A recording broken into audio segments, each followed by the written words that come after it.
ஐயனார் துணை சீரியல் நெக்கான எபிசோடில் பாண்டி வந்து நிலா கிட்ட சொல்லி ஃபீல் பண்ணிக்கிட்டு இருக்காங்க. எப்பவும் வானதி வந்து பிரச்சனை பண்ணால் உடனே கடையில் வந்து நிற்பா. நான் இன்றைக்கி எதுவும் வரல, சரி நாளைக்கே வருவான், நான் நம்பிடுறேன் அப்படின்னு சொல்லிகிட்டு இருப்பாங்க. அப்புறம் வந்து சோழன் வந்து நிலா கிட்ட பேசிக்கிட்டு இருப்பாங்க. எங்கள் அண்ணா வந்து சந்தாவை வந்து லவ் பண்ணி கல்யாணம் பண்ண மாதிரி நானும் ஒன்றை பார்த்து லவ் பண்ணி உனக்கு பிடிச்சி அதுக்கப்புறம் அவங்க அப்பா கிட்ட கேட்டால் அவங்க அப்பா எனக்கு கோடிக்கணக்கில் பணம் வேணும்னு சொல்லுவார். அதை என்னால் ரெடி பண்ணி கொடுக்க முடியாது அப்படின்னு சொல்லும்போது, அதெல்லாம் நீங்கள் எப்படி எங்கள் அப்பாவை அட்ஜஸ்ட் பண்ணிப்பீங்க, எனக்கு நம்பிக்கை இருக்குது அப்படின்னு சொன்ன உடனே சோழனுக்கு வந்து செம ஹாப்பி ஆயிடுது. இன்னொரு பக்கம் வானதி வீட்டில் சாப்பிட்டுட்டு இருப்பாங்களா, எனக்கு வந்து கல்யாணம் பண்ணி வைங்க அப்படின்னு சொல்லி.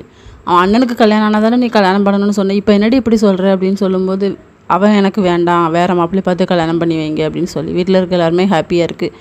அப்புறம் நம்ம பாண்டியை பார்த்து வானதியோட அண்ணன் சொல்லுவாங்க, என் தங்கச்சி வந்து வேறு பையனை பார்த்து கல்யாணம் பண்ணி வைக்க சொன்னான், உன்னை விட அழகாக பணக்காரனா ஜாம்னு என் தங்கச்சி கல்யாணம் பண்ணி வைக்கிறேன்னு சொல்லிட்டு பாண்டிக்கு வந்து கோவம் வந்துடுது. சட்டை பிடிச்சி கேட்குறாங்க, மரியாதையை விட்டுடா அப்படின்னு சொல்லிட்டு போயிடுறாங்க. அதுக்கப்புறம் பாண்டி வந்து கடையில் இருக்கும்போது வானதி வருவாங்க. என் அண்ணன்கிட்ட எதுக்கு பிரச்சனை பண்ண அப்படின்னு சொல்லும்போது, உங்கள் அண்ணன் தேவையில்லாமல் பொய் சொல்லிக்கிட்டு இருக்கான் அப்படின்னு சொல்லி. அதெல்லாம் பொய் இல்லை, உனக்கு எனக்கு செட் ஆகாது, நான் வேற ஒரு மாப்பிள்ளையை பார்த்து கல்யாணம் பண்ணிக்கிட்டு உன் முன்னாடியே மாலையும் கழுத்துமா வருவன் பாரு அப்படின்னு சொல்லிடுறாங்க. பாண்டிக்கு வந்து ஒரு மாதிரி ஆயிடுது. இதோட இன்னைக்கான எபிசோட் முடியுது.